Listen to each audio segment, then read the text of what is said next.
नमस्कार साथियों। आज हम बात करेंगे कि राजपूत राजाओं ने अपनी बेटियों की शादी मुगलों से क्यों कराई थी। आखिर क्या मजबूरी उनकी थी जो मुगलों के साथ उन्होंने अपनी बेटियों की शादी कराई थी। अकबर हिंदुस्तान का शासक बना तब हिंदुस्तान में मुस्लिम शासक बहुत कम थे, जैसे कि इब्राहिम लोदी। लोदी को बाबर ने पानीपत की पहली जंग में हराया था।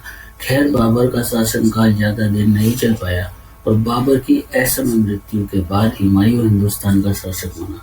हुमायूं को हिंदुस्तान के बाकी राजाओं से कोई मदद नहीं मिली और सासाराम बिहार के शासक शेर शाह सूरी ने कई बार उस पर हमला भी किया। उन दिनों तक मुगल अपनी बहन बेटियों को अफगानिस्तान, काबुल, इराक की तरफ भेजकर उनकी शादियां करवा देते थे। हुमायूं की मृत्यु के बाद जब अकबर हिंदुस्तान का शासक बना और उसने मुगल साम्राज्य को इस शिखर पर पहुंचाया जिसका सपना बाबर ने देखा था, और हिंदुस्तान को एकजुट करने के लिए उसने या तो बाकी राजाओं पर हमले किए, उनकी बेटी बहनों से खुद की या अपने कुनबे वालों से उनकी शादियां करवाई।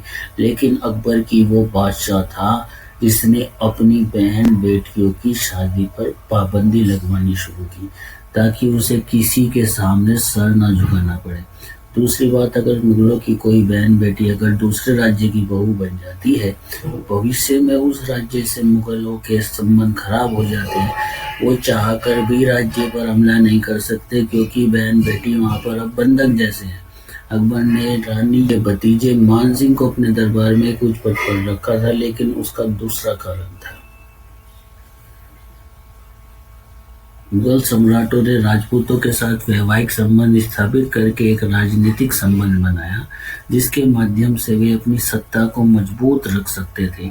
कुछ मुख्य कारणों में शामिल है साम्राज्य की संघर्षशीलता। मुगल सम्राटों ने राजपूतों के साथ वैवाहिक संबंध स्थापित करके सम्राटीय विरासत की संरक्षा करने का प्रयास किया। इससे उन्हें राजपूतों के सहयोग और संरक्षण की प्राप्ति होती थी। मुगल सम्राट अकबर ने के समय राजपूत संस्कृति और शानदार वीरता की प्रशंसा तक की जाती थी और उनकी सेना में राजपूत सिपाही थे। इसके अलावा राजपूत योद्धाओं की मान्यता और सामरिक कुशलता को मान्यता दी जाती थी। मुगल शासकों ने इन गुणों को महत्वपूर्ण माना और राजपूतों को अपनी सेना में शामिल करके उन्हें महत्वपूर्ण और सम्मानित भूमिका दी। अकबर ने राजपूताना में विवाह इसलिए किया क्योंकि यही एक ऐसा उपाय था जिसमें यह बात पक्की थी कि विवाह गठबंधन में बनने के उपरांत कोई भी उस पर आक्रमण नहीं करेगा और उनके संबंध मजबूत हो जाएंगे। अब यहाँ पर बात आती है कि राजपूत ज्यादातर कैसे माने। सबसे पहला कारण है, राजपूत संगठित नहीं थे। वे विकृत थे, सबको ताकत चाहिए थी और सबको राज करना था। परंतु ऐसा नहीं हो सकता था क्योंकि हर राजा अपनी ताकत एक दूसरे पर ही आजमाता था, जो वाकई में राजपूतों के लिए बहुत नुकसानदेह साबित हुआ। अकबर ने जंग के बाद जंगी कैदियों को जान से मारना बंद कर दिया, उनसे अपने नीचे राज्य चलाने के लिए प्रस्ताव रखना शुरू किया, जो कि काफी सफल रहा। अकबर ने राजपूतों को उसी स्थान पर बिठाया जिस स्थान पर वह अपने वजीरों या मौलानाओं को बैठाता था। उनको ऊंचे पद दिए जिसकी वजह से राजपूत उसकी तरफ आने लगे और उसकी तरफदारी करने लगे। मुगल बादशाह अकबर से वैवाहिक संबंध स्थापित करने वाले पहले राजपूत राजा का नाम बिहारी मल या भारमल था। ये राजपूताना के आमेर का राजा था जो अब आधुनिक जयपुर के नाम से जाना जाता है। इसने अपनी पुत्री हरकाबाई का विवाह अकबर से किया था जिसे आज ज्यादातर जोधाबाई के नाम से जाना जाता है। इस विवाह ने भारतीय इतिहास में अकबर को शहंशाह के रूप में स्थापित कर दिया था।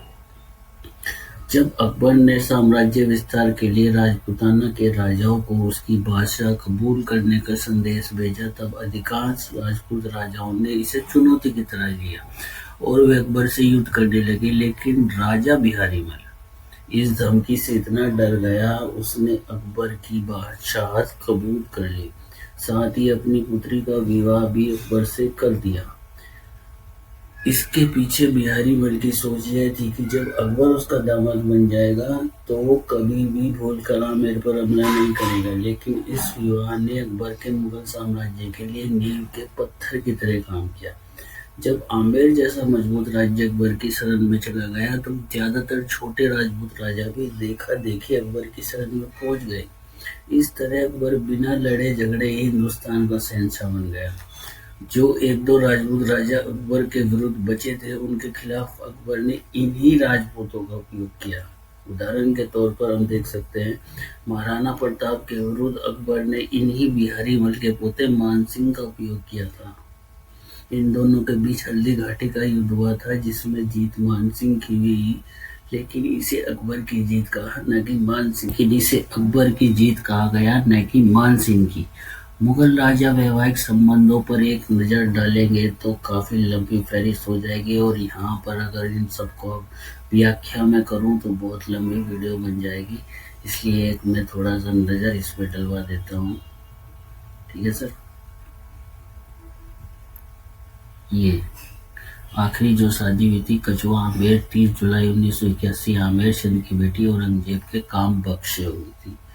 गौरतलब यह भी है कि मुगलों और राजपूतों के बीच शादियां औरंगजेब के समय भी जारी रही। खुद औरंगजेब की दो पत्नियां थीं। पीढ़ियों में राजपूती गुण ज्यादातर विदेशी मूल के गुण कम हो गए होंगे। राजपूतों की बेटियों का असर राजपूतों की बेटियों तक सिर्फ सीमित नहीं था, वो बादशाहों के फैसलों को भी प्रभावित करने लगे। बदायूं लिखता है कि अकबर ने अपनी हिंदू पत्नियों के कहने पर बीफ, लहसुन, प्याज खाना छोड़ दिया था। 1604 में अमीरा बानो बेगम की मौत के बाद अकबर ने सिर मुंडवाया था क्योंकि यह हिंदू रानी की इच्छा थी। औरंगजेब ने जब शिवाजी को रोकने भेजा अपना एक राजपूत रिश्तेदार, जब शिवाजी को रोकने की औरंगजेब की सारी कोशिशें नाकाम हो गई तो उस वक्त के सबसे बड़े मनसबदार और अपने समधी मिर्जा राजा जयसिंह को उसने दक्कन भेजा। जयसिंह ने एक के बाद एक किले जीतकर शिवाजी को पीछे हटने को मजबूर किया। जदुनाथ सरदार शिवाजी एंड हिंद टाइम्स में लिखते हैं कि कैसे जयसिंह ने 11 जून 1665 को पालकी में इंतजार कर रहे शिवाजी से सिर्फ इस शर्त पर मिलना स्वीकार किया कि वो शिवाजी की कोई शर्त नहीं मानेंगे और उन्हें अपने सारे किले बिना शर्त वापस मुगलों को सौंपने होंगे। शिवाजी ने शर्त मानी और औरंगजेब के दरबार में आने को मजबूर हो गए। जयसिंह का ओहदा इतना बड़ा था कि उनके कहने पर औरंगजेब ने दारा शिकोह का पक्ष लेने वाले राजा जसवंत सिंह तक को माफ कर दिया और उसकी मनसबदारी भी बरकरार रखी थी। राजपूतों का इतना गौरवमय इतिहास रहा है, मगर फिर भी राजपूतों ने मुगलों की सेवा करने के बजाय उन्हें पराजित क्यों नहीं किया? इसका उत्तर ये है कि राजपूत केवल योद्धा ही नहीं थे बल्कि राज्य के स्वामी भी थे। उन्हें अपने लोगों की देखभाल भी करनी थी। चूंकि सभी राजपूत राज्य एकजुट नहीं थे और अक्सर आपस में युद्ध करते रहते थे, इसलिए किसी एक राज्य के लिए मुगल साम्राज्य को चुनौती देना संभव नहीं था। हालांकि महाराणा प्रताप ने ऐसा किया था, इसलिए साम्राज्य को चुनौती देना और अपने लोगों की जान जोखिम में डालने के बजाय कुछ राज्यों ने सामंती बने रहना और मुगल साम्राज्य की सेवा करना चुना।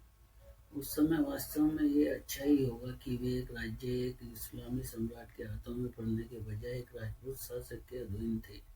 जयपुर का मामला ले, जहाँ भी हिंदू आबादी बहुसंख्यक थी, भले ही इसके शासक मुगल सम्राट की सेवा करते। तो ये कुछ कारण थे दोस्तों जो राजपूत राजाओं ने अपनी बेटियों का विवाह मुगलों से कराया। आपको ये एपिसोड कैसा लगा कमेंट बॉक्स में जरूर। जय हिंद।